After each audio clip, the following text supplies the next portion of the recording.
Personal loan एक ऐसी चीज़ है जो इमरजेंसी के टाइम आपको हीरो बना सकती है, पर वही चीज़ गलत डिसीजन हो तो आपको ज़ीरो भी बना सकती है। तो बैंक्स आपका लोन 5 मिनट में सैंक्शन करके दे देते हैं, बट उसकी ईएमआई आप कितने साल तक भरते हो वो कभी सोचा है? क्योंकि उस बारे में कोई भी बात नहीं करता है। तो आज की इस वीडियो में हम यही टॉपिक पे बात करने वाले हैं कि पर्सनल लोन लेना सही है या गलत, और कब ये लोन लेना सही डिसीजन हो सकता है और कब यही लोन लेना एक फाइनेंशियल सुसाइड हो सकता है। तो हेलो दोस्तों, अगर आप भी पर्सनल लोन लेने का सोच रहे हो या फिर आपका ऑलरेडी एक पर्सनल लोन चल रहा है, तो ये वीडियो एंड तक जरूर देखना, क्योंकि एक छोटी सी मिस्टेक आपको सालों के डेट ट्रैप में फंसा सकती है।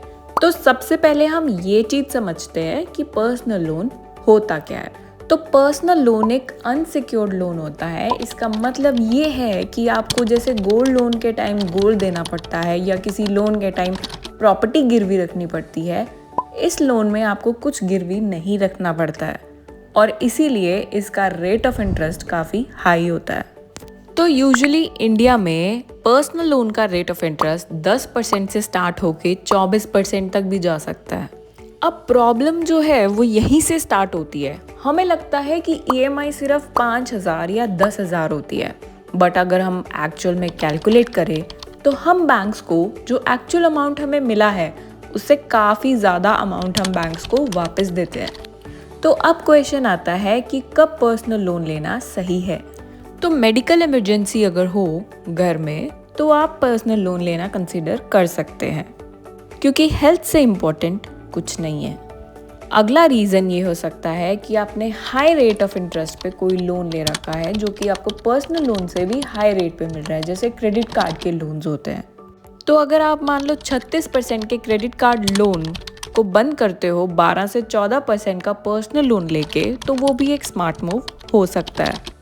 नेक्स्ट इज स्किल अपग्रेड और करियर ग्रोथ।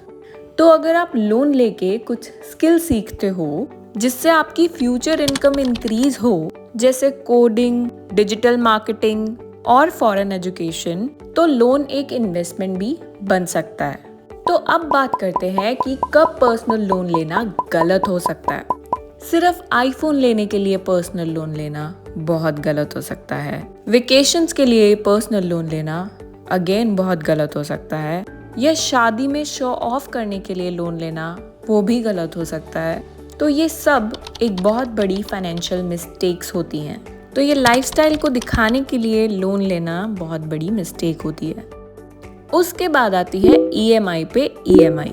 तो आजकल लोग ईएमआई भरने के लिए और लोन ले लेते हैं।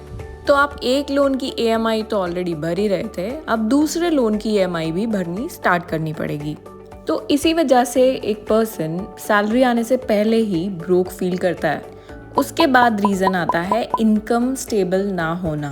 तो अगर आपकी इनकम स्टेबल नहीं है, जॉब सिक्योर नहीं है, तो पर्सनल लोन लेना एक बहुत बड़ी रिस्क हो सकती है, क्योंकि ईएमआई तो हर मंथ आपको टाइमली देनी ही पड़ती है। तो ये सब टेंशन को अवॉइड करने के लिए हमें ये लोन लेना कंसिडर नहीं करना चाहिए। तो अब बात करते हैं रियलिटी चेक की। तो बैंक्स आपको ये लोन इसलिए देते हैं क्योंकि उनको प्रॉफिट होता है। तो जितना ज़्यादा आप ईएमआई देंगे उतना ही ज़्यादा बैंक प्रॉफिट कमाएगा। तो इसीलिए लोन लेने से पहले एक सिंपल क्वेश्चन पूछो कि क्या ये लोन मेरी प्रॉब्लम सॉल्व करेगा या यही लोन मुझे आगे चल के और प्रॉब्लम क्रिएट करके देगा। तो एक सिंपल रूल बताती हूँ जो आप हमेशा याद रखिए। आपकी टोटल ईएमआई की अमाउंट आपकी मंथली सैलरी की 30 से 35% के बीच में होनी चाहिए, और इमरजेंसी फंड भी होना चाहिए। नहीं तो एक छोटा सा लोन आपकी पूरी लाइफ आपको फाइनेंशियली अनस्टेबल कर सकता है।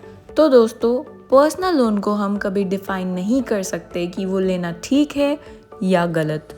ये सब डिपेंड करता है कि आप किस रीज़न से ये लोन लेना चाह रहे हो और आपकी रीपेमेंट कैपेसिटी कितनी है। तो अब कभी भी आप पर्सनल लोन लेने का कंसीडर करें तो एक बार ये सब बातें अपने माइंड में लेके आइए और उसके बाद एक राइटफुल डिसीजन ले लीजिए। आई होप आपको ये वीडियो अच्छी लगी हो और यूज़फुल लगी हो। ऐसे ही और फाइनेंशियल नॉलेज के लिए ये चैनल सब्सक्राइब कर दीजिए। मिलते हैं अगली वीडियो में कुछ नए टॉपिक के साथ।